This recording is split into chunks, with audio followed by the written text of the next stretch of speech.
Hey friends, you're watching BrainStormAcres. I'm Henry. Today I'm going to talk briefly about batteries for solar systems and solar panels.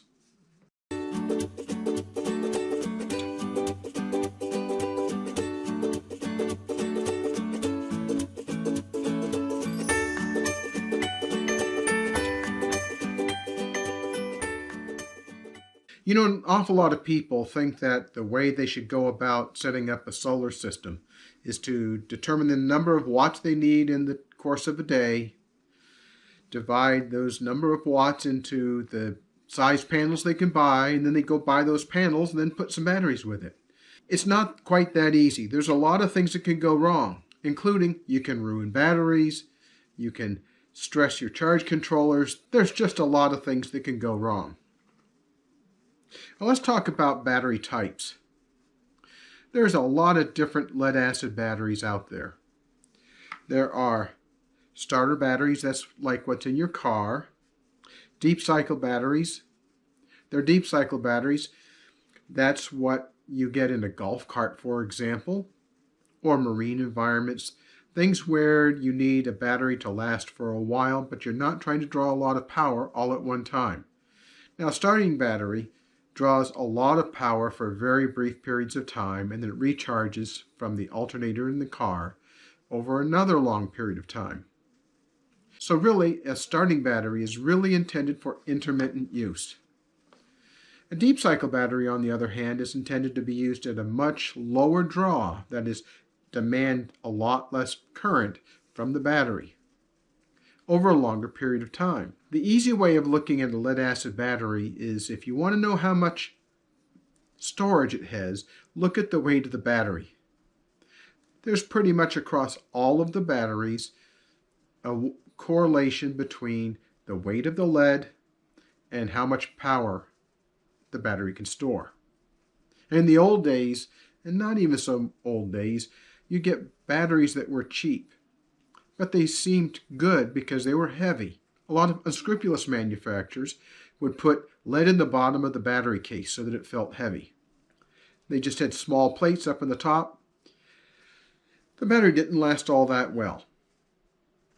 Now, the batteries that I used in our original solar system here started off with golf cart batteries.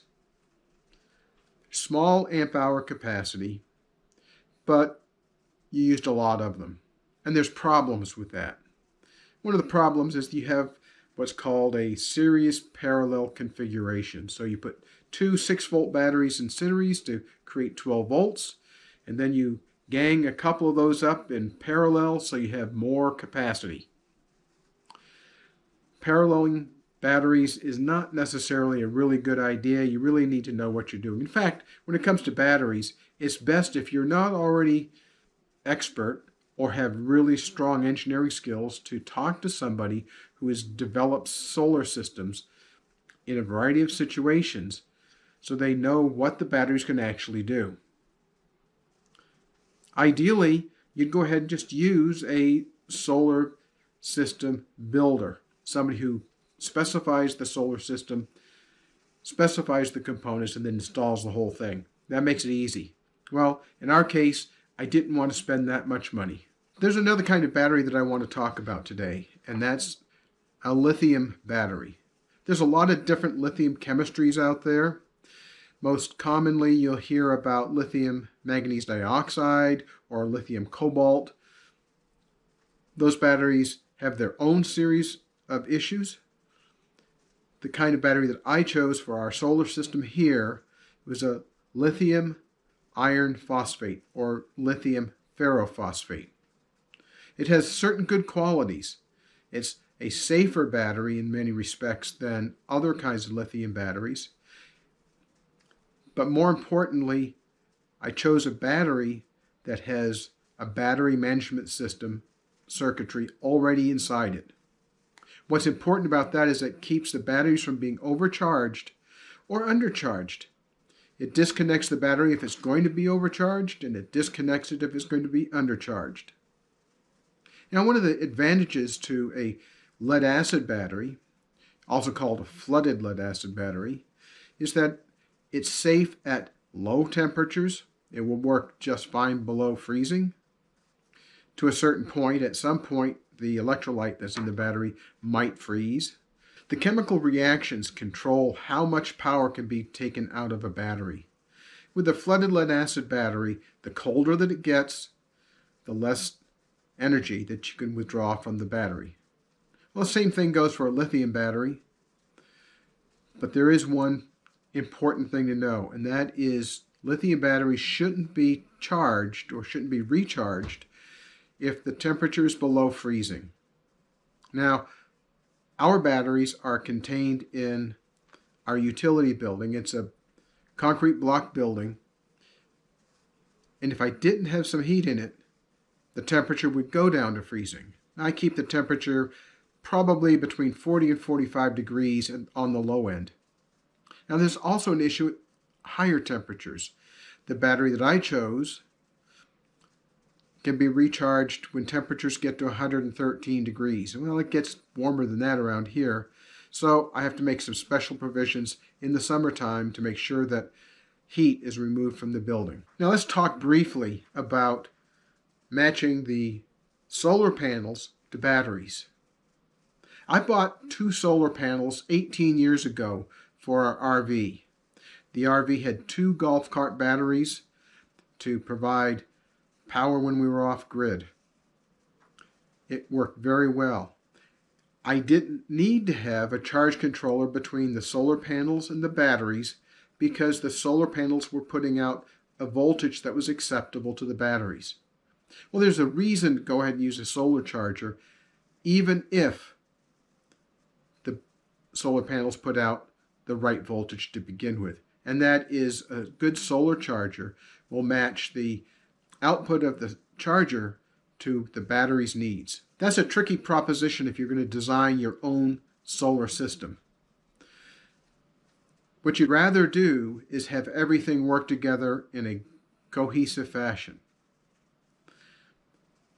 Now, the batteries that I bought recently are a lithium battery.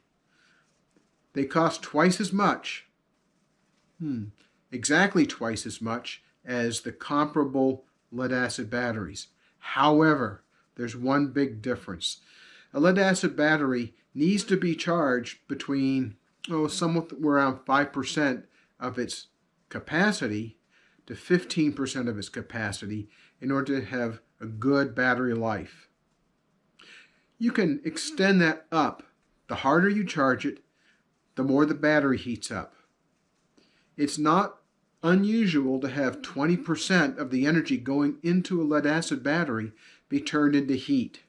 That heats the battery up, which means that you can't charge it as fast. Typically, a lead-acid battery takes between 7 to 10 hours to go from a 25% charge to a 100% charge. I can recharge those lithium batteries in about 3.5 hours, running the house in its normal fashion. We'll see how it works in December and January when we have less daylight hours, but so far it's looking pretty good. I may need to add a few more panels, but that's not a big expense. If you think about it, if I can charge a lead-acid battery in 7 hours or something like that, versus charging a lithium battery in 3 hours or 3.5 hours, there's a big difference in what you can use and how long you can use it. The darkest day of the year, we'll get about 4.5 hours of daylight sun on our solar panels that will actually be useful for charging our batteries. Well, that works perfectly for the battery size and the panel size. I know this is a lot of technical-based stuff, but it's important to know that these questions are important and they will have an impact on how your system works and how you design it. To summarize, you can use a lead-acid battery or a lithium battery. Lead-acid is less expensive, it's heavier, it doesn't charge as fast. You can use a lithium battery that's lighter, it's more expensive, but it charges a lot faster. In fact, at the right temperature, I can recharge our batteries in just a little more than 1 hour. which means then I have an entire day's worth of solar energy available to pull out of the batteries. Well, I hope this is of interest to you and does give you an idea about what kinds of things you need to be concerned about when you're designing a system, or at least a way to talk to professionals who might contribute their skills to creating your solar installation. Don't forget to like and subscribe and hit the bell for notifications, because we'll be doing a lot more things. I think tomorrow we're going to be rearranging more things in the greenhouse, installing the sump in the hole that I dug earlier this week. So it should be interesting. Thanks very much for watching. We'll talk with you later. Bye.